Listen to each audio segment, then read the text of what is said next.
నమో వెంకటేశాయ. గురుర్బ్రహ్మా గురుర్విష్ణుః గురుర్దేవో మహేశ్వరః గురుః సాక్షాత్ పరం బ్రహ్మ తస్మై శ్రీ గురవే నమః. జటిలం చీరవసనం దండకారణ్యవాసినం మునివేషధరం ధ్యాయేత్ అరణ్యేకాండ ఉత్తమే. శ్రీరామచంద్ర పరబ్రహ్మణే నమః. అథ శ్రీమద్ రామాయణే ఆదికావ్యే అరణ్యకాండే ఏకచత్వారింశః సర్గః. రాజ్యం పాలయితుం శక్యం న తీక్ష్ణేన నిశాచరా న చాపి ప్రతికూలేన నా వినీతేన రాక్షసా. మారీచుడు చెబుతున్నటువంటి మాటలు, రావణాసురుడు సీతాదేవిని అపహరించాలి అని అందుకు సహకరించమని చెప్పి మారీచుడి దగ్గరికి వస్తే, రాముడితో విరోధాన్ని గనక పెట్టుకున్నట్లయితే సపరివారంగా బంధువులతోటి రాజ్యముతోటి నీవు నశించిపోతావు రావణ అని హెచ్చరిస్తే, మరి కోపించినటువంటి రావణాసురుడు రాజుతో మాట్లాడే పద్ధతి ఇది కాదు, ఇష్టమైన అనిష్టమైనా సరే రాజుకి అనుకూలంగా చెప్పాలి తప్ప రాజుని హెచ్చరించకూడదు. నేను చేయదలుచుకున్నటువంటి పనికి నిన్ను సహకరించమని అడిగాను తప్ప నేను చేస్తున్న పని సరైనదా కాదా అనే గుణదోషాలు ఎంతవని నీకు చెప్పలేదు. ఇన్ని మాటలు ఎందుకు? నీవు సీతాపహరణానికి కనుక సహకరించకపోతే నా చేతిలోనే నీవు మరణిస్తావు. కావున నా మాట విని ప్రాణములు దక్కించుకో. సీతాపహరణానికి వెళితే రాముడి చేతిలో మరణించవచ్చును, ప్రాణాలతో బ్రతకవచ్చును కూడా నీవు. కానీ సహకరించకపోతే మాత్రం నా చేతిలో ఖచ్చితంగా నీవు మరణిస్తావు అని చెబితే, ఇంకా మారీచుడు చేసేదేమీ లేక రావణాసురుడు అన్నటువంటి మాటకు అంగీకరించబోతూ చివరిగా ఒక్క మాట ఇలాగా చెబుతూ ఉన్నాడు. రావణ, రాజు సేవకులను పరిపాలించేటటువంటి తీరు ఇది కాదు, మంత్రులకు నిర్దేశించేటటువంటి తీరు ఇది కాదు. తనకు అపకారం చేసేటటువంటి వారు, తనకు ముఖస్థుతిని కలిగించే మాటలు చెప్పిన వారిని వధించాలి. తమకు మేలు చేసేటటువంటి వారు కాస్త నొచ్చుకునే విధంగా చెప్పిన వాళ్ళని మెచ్చుకోవాలి. కానీ నీవు ఎవరినైతే దండించాలో వారిని దండించడం లేదు, ఎవరైతే నీ మేలు కోరుకుంటున్నారో వారిని ఈ విధంగా వధించాలని ప్రయత్నిస్తున్నావు.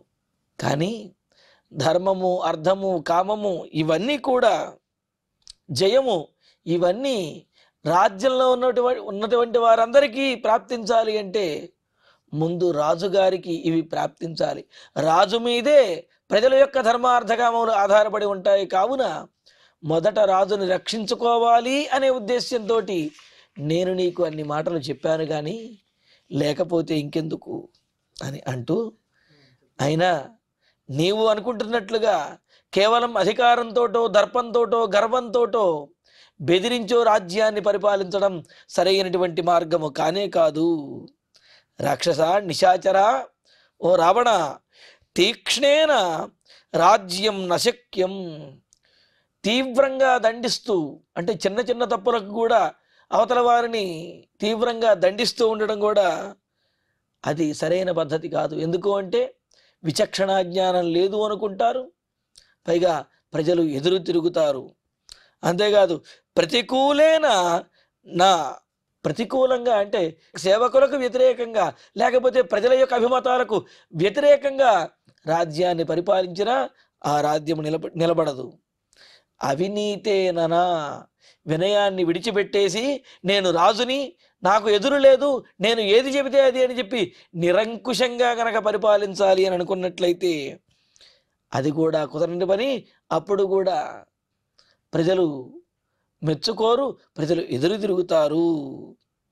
కావున క్రూరంగా దండిస్తూనో లేకపోతే ప్రజలకు విరుద్ధమైనటువంటి ప్రవర్తనతోటో ఇంద్రియములను జయించకుండా ఏవి కనబడితే వాటి మీద మోహపడుతూ వాటిని దక్కించుకోవటానికి తన వారిని దండించేవాడు ఎవడైతే ఉంటాడో ఇంద్రియ లోలుడు, అటువంటి వాడిని కూడా ప్రజలు లెక్క చేయరు. అటువంటి వాడు రాజ్యాన్ని సరిగ్గా పరిపాలించలేడు. ఇంకా అంటున్నాడు మారీచుడు, ఏ తీక్ష్ణ మంత్రా సచివా భజ్యంతే సహతేన వై విషమే తురగా శీఘ్రా మందసారథయో యథా.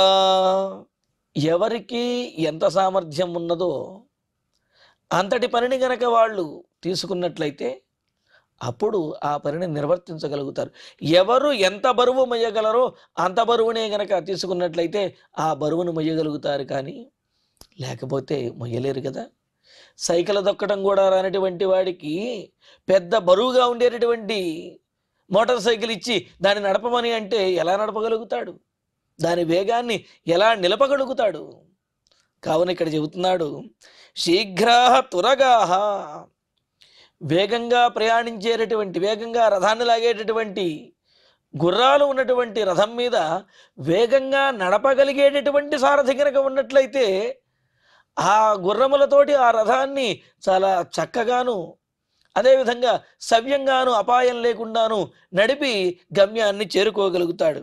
కానీ అలా కాకుండా శీఘ్రాహ త్వరగా వేగంగా వెళ్ళేటటువంటి అశ్వములు అంటే ఆ గుర్రములు, మంద సారథయ మెల్లగా నడిపేటటువంటి సారథులు, అంటే ఆ గుర్రముల వేగములకు తగినటువంటి ఆ స్వారి వాటిని నడిపేటటువంటి చాకచక్యం అనేది లేనటువంటి సారథులు కలిగినటువంటి ఆ రథములు విషమే యథా, విషమే అంటే ఎత్తుపల్లాలుగా ఉన్నటువంటి మార్గంలో వెళుతూ ఉంటే ఆ గుర్రములు ముందుకు లాగుతూ ఉంటాయి, వీళ్ళేమో వెనక్కి లాగుతూ ఉంటారు, అవి వీరి మాట వినవు, దాంతో ఆ రథాన్ని ఎడాపెడ ఎక్కడికో తీసుకువెళ్ళి పడేస్తూ ఉంటాయి. ఇంకా తేన సహ భజ్యంతే, సారథితో పాటు ఆ గుర్రములు ఆ రథము కూడా ఎక్కడో చోట పడిపోతాయి. అలాగే ఇక్కడ రావణ, మరి నువ్వు నీకు అదుపులో లేనటువంటి మంత్రులను నీవు ఏర్పరచుకుని అమాత్యులుగా ఉంచి నువ్వు రాజ్యాన్ని పరిపాలిస్తున్నావు. కావున మరి అటువంటి వారితోటి నీవు రాజ్యాన్ని పరిపాలించడం, వారి మాటలు విని నీవు ప్రవర్తించడం, లేకపోతే వారు చెప్పిన విధంగా వారేమైనా మంచి చెబితే ఆ మంచిని నువ్వు పరిపాలించకుండా నీ ఇష్టం వచ్చినట్టుగా ప్రవర్తించడం, వీటి వలన రాజ్యం అనేది సవ్యంగా నడవదు, నీ రాచరికం అనేది నిలబడదు అని చెప్పి అంటూ, ఏ విధంగా అయితే వేగంగా వెళ్ళేటటువంటి గుర్రములు, మెల్లగా నడిపేటటువంటి సారథి, అటువంటి రథాన్ని నడిపేటటువంటి వాడి వల్ల ఆ రథము, సారథి, గుర్రములు అన్నీ నష్టపోతాయో, అలాగే నీ వంటి రాజు వల్ల రాజ్యము, ప్రజలు, అమాత్యులు, నీవు కూడా నష్టపోతావు అని అంటూ, బహవః సాధవో లోకే యుక్తా ధర్మమనుష్ఠితా పరేషామపరాధేన వినష్టా సపరిచ్ఛదా. ఇంతకుముందు కూడా ఇదే అర్థం వచ్చే విధంగా ముందు మళ్ళీ చెప్తాను. ఇంతకుముందు 39వ సర్గలో కూడా ఇదే విధమైనటువంటి అర్థం వచ్చే శ్లోకాలు మనం విన్నాం. అంటే రాజు ఒక్కడు చేసేటటువంటి తప్పు ద్వారా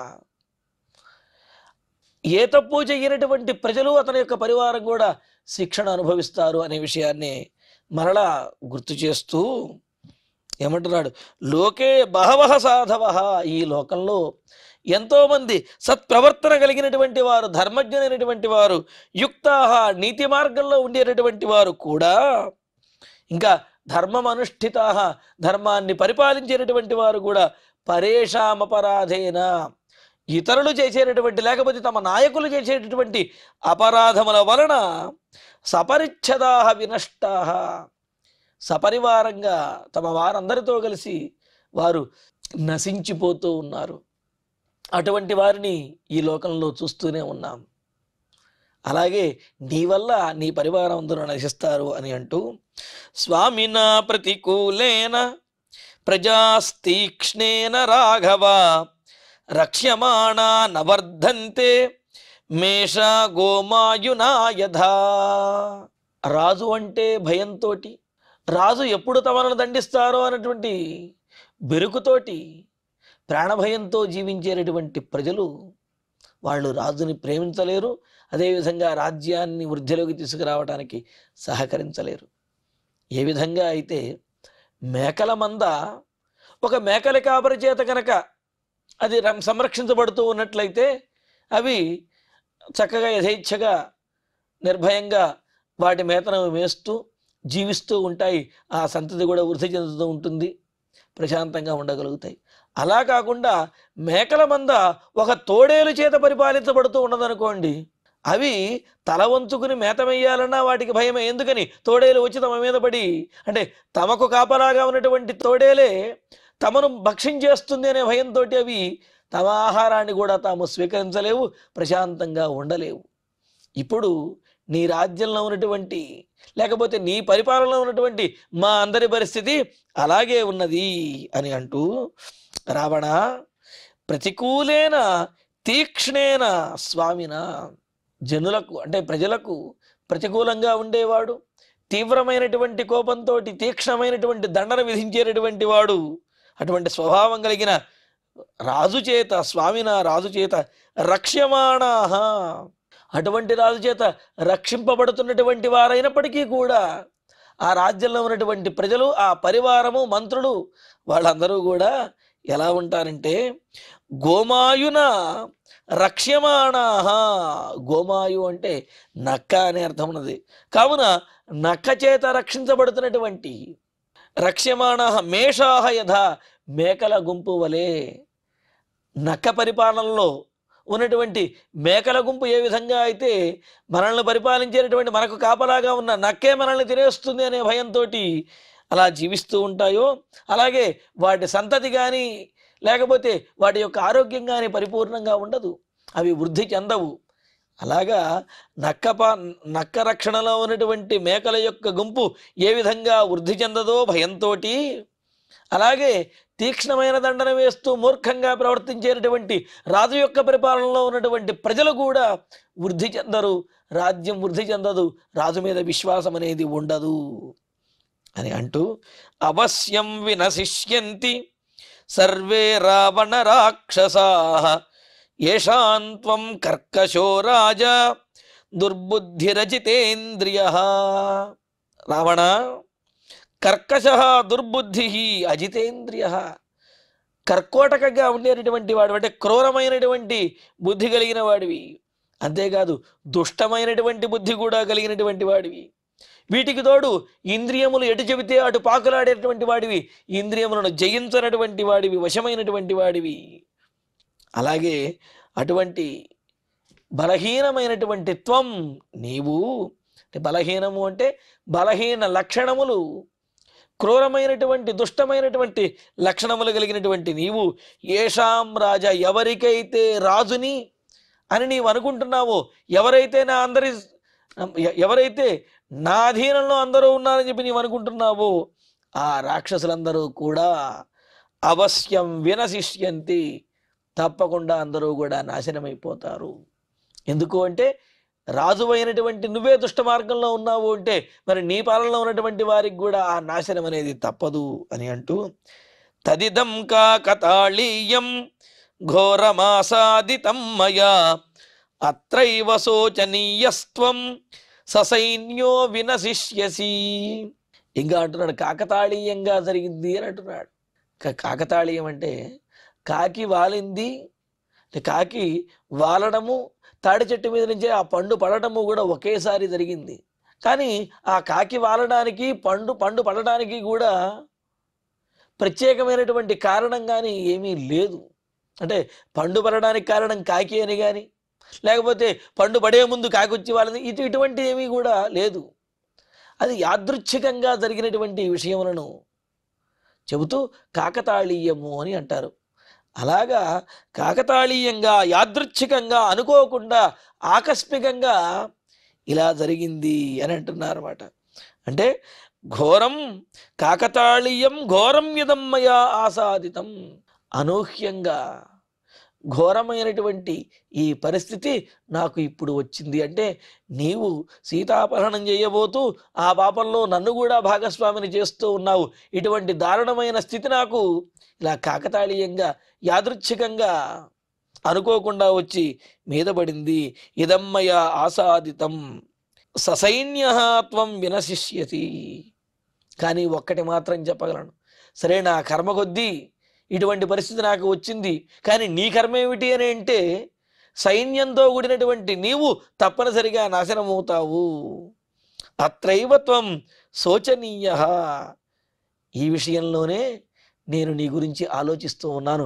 అందుకనే నేను నీకు ఇంతగా ప్రబోధించి ఇంతకుముందు కూడా చెప్పాను, కానీ నీవు వినిపించుకోవలేదు. నీవు నీ నాశనం అనేది దాపురిస్తూ ఉన్నది అని అంటూ ఇంకో రకంగా కూడా చెబుతున్నారు. ససైన్య వినశిష్యతి యత్తదిదం ఘోరం కార్యం ఆసాదితం శోచనీయ. సైన్యంతో పాటు భవిష్యత్తులో నీవు నశించిపోతావు అనే విషయం ఏదైతే ఉన్నదో దానిని దృష్టిలో పెట్టుకుని అయినా సరే ఇక ఇప్పుడు నీ సీతాపహరణము, నువ్వు అనుకుంటున్నటువంటి సీతాపహరణం అనే ఈ కార్యం ఏదైతే ఉన్నదో దీని గురించి మరొక్కసారి నీవు ఆలోచించాలి. ఎందుకంటే ఈ పని కనుక చేసావంటే తర్వాత సర్వనాశనం అనేది దాపురిస్తుంది. కాబట్టి అత్రైవ శోచనీయ, ఇప్పుడే ఈ విషయంలో మరొక్కసారి ఆలోచించు రావణ అని అంటూ ఇంకా అంటున్నాడు. మరి రావణాసురుడు అనొచ్చు, అదేమిటయ్యా మారీచ, సైన్యంతో పాటుగా రావణాసురుడైన రాజునైనా నేనే నశిస్తాను అని చెప్పి అంటున్నావు. అసలు నా ఉద్దేశం ఏమిటో తెలుసా? మారీచుడివి, నా సేవకుడివైనటువంటి నువ్వు కూడా ఆ రాముడిని ఎదుర్కొనగలుగుతావు, నీకు అంత గొప్ప పరాక్రమం ఉన్నది అని రావణాసురుడి యొక్క ఉద్దేశ్యం. అందుకని ఆ ఉద్దేశ్యం తప్పు అనే విషయాన్ని చెప్పడం కోసమే మారీచుడు అంటూ ఉన్నాడు. అంటే నేను ఉండగా నీకు హాని లేదు అని చెప్పి నువ్వు అనుకుంటున్నావు, అలా ఏమీ లేదు. అక్కడ నేనే కాదు నువ్వు కూడా అక్కడ నశించేస్తాము అని చెప్పి చెబుతూ మాం నిహత్యతు రామశ్చ నచిరాత్వం వధిష్యతి అనేన కృతకృత్యోస్మి మ్రియే యదరిణా హతః. రాముడు మాం నిహత్య, మారీచుడనైనటువంటి నన్ను వధించేసి నచిరాత్, ఇంకా ఆ తర్వాత ఎక్కువగా ఆలస్యం కూడా చెయ్యడు, శీఘ్రకాలంలోనే త్వరగానే త్వాం వధిష్యతి, నిన్ను కూడా వధించేస్తాడు. ఇక్కడ రెండు అర్థాలు. రావణాసురుడైనటువంటి నేను ఉండగా నీకెందుకయ్యా భయం మారీచా, నువ్వు వెళ్ళి చెబుతా నేనున్నా కదా అని అంటావేమో. రాముడు నన్ను వధించిన తర్వాత నిన్ను కూడా వధిస్తాడు. పోనీ మారీచుడంతటి గొప్పవాడి నువ్వుండగా నాకేముంది, నా పని చక్కగా పూర్తవుతుంది అనుకుంటున్నావేమో. అలా అనుకున్నప్పటికీ కూడా రాముడు నన్ను వదలడు, నిన్ను వదలడు. కావున ఇద్దరూ విడివిడిగా వెళ్ళినా, ఇద్దరము కలిసి వెళ్ళినా రాముడు ముందు మన బలములు, మన సామర్థ్యములు సరిపోవు, రాముడు తప్పనిసరిగా వధించి తీరుతాడు అని అంటూ త్వాం వధిష్యతి, రాముడు నన్ను నిన్ను కూడా వధించేస్తాడు. ఎందుకంటే నీ శత్రువు చేత నేను ప్రాణములు కోల్పోతాను, నువ్వు ప్రాణములు కోల్పోతావు. అయితే నీ చేతిలో ప్రాణాలు కోల్పోవటం కంటే కూడా నీ శత్రువు చేతిలో ప్రాణాలు కోల్పోయినట్లయితే అది విరోచితంగా ఉంటుంది అని అంటూ యత్ అరిణ హతః మ్రియే, కావున శత్రువు చేతిలోనే కొట్టబడి ప్రాణములు విడిచిపెట్టేస్తాను. అలా విడిచిపెట్టడం ద్వారా, ప్రాణాలు విడవడం ద్వారా కృతకృత్యః అస్మి, నేను నా ప్రయత్నాన్ని నేను చేసి నా వీరత్వాన్ని ప్రదర్శించి నేను అంటే రాజు చెప్పినటువంటి రాజాజ్ఞను కూడా పాటించినటువంటి వాడిని నా జీవితాన్ని నేను సార్థకం చేసుకుంటాను. కావున ఆ రాముడి చేతిలో మరణించడానికి నేను సిద్ధమే అని చెప్పి అంటున్నాడు. ఇక్కడ భగవంతుని చేతిలో మరణించడము అనేది ఉత్తమమైనటువంటిది, అదే జన్మకు సార్థకతను చేకూర్చుతుంది అనేది మారీచుడి యొక్క ఉద్దేశ్యం అన్నమాట. ఎందుకు అంటే రాముడి దగ్గరికి వెళ్ళకపోయినా రావణాసురుడే మారీచుడిని వధించేస్తా అన్నాడు. కావున రావణుడి చేతిలో వధించబడటం కంటే కూడా రాముడి చేతిలో వధించబడినట్లయితే ఉత్తమ లోకాలన్నా వస్తాయి, జన్మ అన్నా ధన్యం అవుతుంది అని చెప్పి అనుకుంటున్నాడు. అందుకనే మనకు నృసింహ పురాణంలో కూడా ఈ సన్నివేశాన్ని వర్ణిస్తూ రామాదపి హి మర్తవ్యం మర్తవ్యం రావణాదపి ఉభయోరపి మర్తవ్యే వరన్ రామాన్న రావణాత్. రాముడి చేతిలోనూ మరణమే వస్తుంది, రావణాసుడి చేతిలోనూ కూడా మరణమే వస్తుంది. అటువంటిప్పుడు ఎవరి చేతిలో మరణిస్తే మంచిది? రాముడి చేతిలో మరణిస్తేనే మంచిది, రావణాసుడి చేతిలో కనుక మరణిస్తే మంచిది కాదు. ఎందుకంటే రాముడి వలన మరణించడం అనేది అది వరము వంటిది, మోక్షదాయకమైనటువంటిది అంటున్నారు. అలాగే పశ్చిమోత్తర శాఖీయమైనటువంటి రామాయణ ప్రతిలో కూడా ఈ శ్లోకం అనేది ఉన్నది. రామాదపి చ మర్తవ్యం మర్తవ్యం రావణాదపి ఉభాభ్యామపి మర్తవ్యం వరం రామో నరావణ. ఇద్దరి చేతిలోనూ మరణించాలి అంటే కనుక రాముడి చేతిలో మరణించడమే వరము, రావణాసుడి చేతిలో మరణిస్తే అది శాపం లాంటిది అవుతుంది. కావున రాముడి చేతిలో మరణించడానికి నేను సిద్ధమే, నీవు నన్ను వధించొద్దు, నేను రాముడి చేతిలోనే ప్రాణాలు విడుస్తాను అని మారీచుడు రావణాసుడితో అంటున్నాడు. దర్శనాదేవ రామస్య హతం మామవధారయ ఆత్మానంచ హతం విద్ధి హృత్వా సీతాం సబాంధవం. రావణ, రాముడు నన్ను చూచాడు అని అంటేనే నేను ఇంకా గతించేశాను, మారీచుడు గతించాడు అని చెప్పి నువ్వు అనుకో, నిర్ణయం చేసుకో. ఎందుకంటే రాముడి కంట పడ్డాను అంటే గనక ఇంకా తప్పించుకోవడానికి అవకాశం అనేది లేదు. కావున రామస్య దర్శనామేవ మాం హతమవధారయ. అంతేకాదు, నీవు సీతాదేవిని అపహరించావు అని అంటేనే ఆత్మానంచ హతం విద్ధి. సీతాదేవిని అపహరించిన తర్వాత నీవేదో భోగాలు అనుభవించాలి, సుఖాలు అనుభవించాలి, భవిష్యత్తు ఉంది అని చెప్పి ఎన్నో అనుకుంటావేమో. సీతాదేవిని అపహరించావు అని అంటే నీకు నువ్వే అనుకో, ఇక నువ్వు ఆ తర్వాత ఉండవు, నాశనం అనేది దాపురించింది, మరణించేస్తాను అని చెప్పి నీకు నువ్వే అనుకో. రాముడి కంటపడ్డాను అంటే మారీచుడు మరణించాడు అని చెప్పి నిశ్చయించుకో. సీతాదేవిని అపహరించావు అంటే నీకు కూడా వినాశనము, మృత్యువు దాపురించింది అని చెప్పి నిశ్చయించుకో. కావున మరో ఆలోచన ఏమీ వద్దు, రాముడికి హాని చేస్తే ఇద్దరికీ కూడా అపాయమే అని అంటూ, ఆనయిష్యతి చేత్ సీతాం ఆశ్రమాత్ సఖితో మయా నైవత్వమసి నాహంచ నైవ లంకాన రాక్షసాః. రావణ, నీవు కనుక సీతాదేవిని తీసుకొచ్చినట్లయితే, అపహరించినట్లయితే, పైగా ఇప్పుడు నన్ను కూడా సహాయం అడుగుతున్నావు కదా, కావున మయా సహిత, నా సహాయాన్ని తీసుకుని నాతో పాటు కలిసి నాతో పాటు కూడినవాడి ఆశ్రమాత్ సీతాం ఆనయిష్యతి చేత్, ఆ పంచవటిలో ఉన్నటువంటి వారి ఆశ్రమం నుండి సీతాదేవిని అపహరించి కనుక తీసుకొచ్చినట్లయితే త్వం నైవ అస్తి, ఇక నీవు లేనట్లే, అంటే ఆ తర్వాత ఇక నువ్వు ఉండవు అని చెబుతున్నాడు. ఇక అహంచ నాస్మి, ఇక నేను కూడా లేనట్టే, మనం లేవనే అనుకోవాలి, ఇంకా మనం ఉండము అని అనుకోవాలి. సరాక్షస లంక నైవ అస్తి, లంకా నగరము కూడా లేదనే అనుకోవాలి. ఇది ఇప్పుడు ఉన్నది చాలా దేదీప్యమానంగా ప్రకాశిస్తున్నది అంటే ఇక రేపు రావణి భార్యను సీతాదేవిని అపహరించిన తర్వాత ఆ లంకా నగరం కూడా నశించిపోతుంది, అది కూడా లేదనే అనుకో.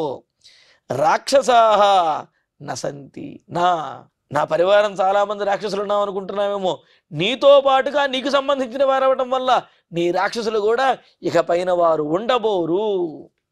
ఎప్పుడైతే నీవు సీతాదేవిని అపహరించావో అప్పుడు ఇంకా మారీచుడు లేడు, రావణుడు లేడు, రావణుడి యొక్క లంకానగరం లేదు, రాక్షసులు లేరు, ఎవరు అంటే నీకు సంబంధించినటువంటి వారెవరు కూడా ఉండరు, అంతా నశించిపోతారు అని అంటూ, నివార్యమాణస్తు మయా హితైషిణ నమృష్యతే వాక్యమిదం నిశాచర పరేతకల్పాహి గతాయుషో నరాః హితం న గృహ్ణంతి సుహృద్భిరీరితం. చెబుతున్నాడు. ఇంకా ఇంతకుముందు చెప్పినటువంటి మాటలన్నీ కూడా అన్నిటికీ సారభూతంగా చెబుతూ, నిశాచర, ఓ రావణాసుర, హితైషిణ మయా నివార్యమాణ, నీ హితాన్ని, నీ మేలును కోరుకునేటువంటి నేను చెప్పేటటువంటి మాట వినకుండా నేను ఎంత ఆపుతున్నట్టుగా, ఎంత అడ్డగిస్తున్నా, నివారిస్తున్నా సరే వినకుండా ఇదం వాక్యం నా మృష్యతే, నా మాటను కనీసం సహించలేకుండా ఉన్నావు. మేలు కోరే మాటలు, మేలు కోరే వారి మాటలు ఎప్పుడు చెవిన పడవో తెలుసా? చెవిన పడ్డప్పటికీ కూడా ఎప్పుడు నిర్లక్ష్యం చేస్తారో తెలుసా? పోయే కాలం దాపురించినటువంటి వారు మంచి మాటలను వినిపించుకోరు. కావున నీకు నశించేటటువంటి కాలం దాపురించింది, కావుననే నేను నీకు ఆత్మీయతతో చెప్పేటటువంటి ఈ మంచి మాటలను నీవు వినిపించుకోలేకుండా ఉన్నావు. కావున నువ్వు గుర్తుపెట్టుకోవాల్సింది ఒకటే, ఇక వినాశకాలం అనేది దాపురించింది వినాశకాలే విపరీత బుద్ధి అన్నారు. అందుకే చెబుతున్నాడు ఇక్కడ, నేను రావణ, నేను చెబుతున్నటువంటి మాటలు నా చేత నీవు నివారించబడుతున్నప్పటికీ కూడా, నేను ఆపుతున్నప్పటికీ కూడా నువ్వు నా మాటలు కనీసం వినిపించుకోవటం లేదు. ఎందుకు అంటే గతాయుష పరేత కల్పాహ, ఆయుష్ తీరినటువంటి వారు, దాదాపు చావు సమీపించినటువంటి వారు ఎవరైతే ఉంటారో వాళ్ళు నరాహ సుహృద్భి గీరితం హితం న గృహంతి. స్నేహితులు హితులు చెప్పేటటువంటి మంచి మాటలను అవసాన దశ, ఆ పోయే కాలం అనేది దాపురించినటువంటి వారు స్నేహితులు చెప్పేటటువంటి మంచి మాటలను వినిపించుకోరు. ఇప్పుడు నీ పరిస్థితి కూడా అలాగే ఉన్నది. నీ మేలు కోరి నేను చెబుతున్నటువంటి మాటలు నీవు వినిపించుకోవటం లేదు అని అంటే ఇంకా నాశనం అనేది తప్పదు అని తెలుస్తున్నది. అయినప్పటికీ కూడా నీవు రాజువు కావున నీ మాట వినడానికి నేను సిద్ధము. ఎప్పుడైతే నీవు అనుకున్నటువంటి ఆ సీతాపహరణము చేస్తామో అప్పుడు ఇంకా నేను కానీ నీవు కానీ నీ లంకానగరం కానీ ఇంకేమీ ఉండవు అని చెప్పిలాగా రావణాసుడికి చివరగా తాను చెప్పదలుచుకున్నటువంటి మాటను చెప్పి ఇంకా సీతాపహరణానికి సిద్ధమవుతున్నారు రావణాసురుడు మారీచుడు కూడా. మరి ఆ విశేషాలను తరువాతి సర్గలో తెలుసుకుందాము. ఇక ఇప్పుడు శ్లోకాలను పారాయణ చేసుకుందాము. రాజ్యం పాలయితుం శక్యం నతీక్ష్ణేన నిశాచర నచాపి ప్రతికూలేన నా వినీతేన రాక్షస ఏ తీక్ష్ణమంత్రా సచివా భజ్యంతే సహతేన వై విషమేతురగా శీఘ్రా మందసారథయో యథా బహవః సాధవో లోకే యుక్తా ధర్మమనుష్ఠితాః పరేషామపరాధేన వినష్టాః సపరిచ్ఛదాః స్వామినా ప్రతికూలేన ప్రజాస్తీక్ష్ణేన రావణ రక్ష్యమాణా నవర్ధంతే ఏషా గోమాయునా యథా అవశ్యం వినశిష్యంతి సర్వే రావణ రాక్షసాః ఏషాం త్వం కర్కశో రాజా దుర్బుద్ధిరజితేంద్రియః తదిదం కాకతాళీయం ఘోరమాసాదితం మయా అత్రైవ శోచనీయస్త్వం ససైన్యో వినశిష్యసి మాం నిహత్యతు రామశ్చ నచిరాత్ త్వాం వధిష్యతి అనేన కృతకృత్యోస్మి మ్రియే యదరిణా హతః దర్శనాదేవ రామస్య హతం మామవధారయ ఆత్మానం చ హతం విద్ధి హృత్వా సీతాం సబాంధవం ఆనయిష్యసి చేత్ సీతాం ఆశ్రమాత్ సహితో మయా నైవ త్వమసి నాహం చ నైవ లంకాస రాక్షస నివార్యమాణస్తు మయా హితైషిణా న మృష్యసే వాక్యమిదం నిశాచర పరేతకల్పా హి గతాయుషో నరాః హితం న గృహ్ణంతి సుహృద్భిరీరితం. ఇత్యార్షే శ్రీమద్ రామాయణే ఆదికావ్యే అరణ్యకాండే 41 సర్గః. ఇక ఇప్పుడు క్షమాప్రార్థన మంగళాంతంగా ఈనాటి ప్రవచన పారాయణ కార్యక్రమాన్ని పరిపూర్ణం చేసుకుందాం. యదక్షరపదభ్రష్టం మాత్రాహీనం తు యద్భవేత్ తత్సర్వం క్షమ్యతాం దేవ నారాయణ నమోస్తుతే. కాయేన వాచా మనసేంద్రియైర్వా బుద్ధ్యాత్మనా వా ప్రకృతే స్వభావాత్ కరోమి యద్యత్ సకలం వరస్మై నారాయణాయేతి సమర్పయామి. శ్రియః కాంతాయ కళ్యాణ నిధయే నిధయేర్ధినాం శ్రీవేంకట నివాసాయ శ్రీనివాసాయ మంగళం.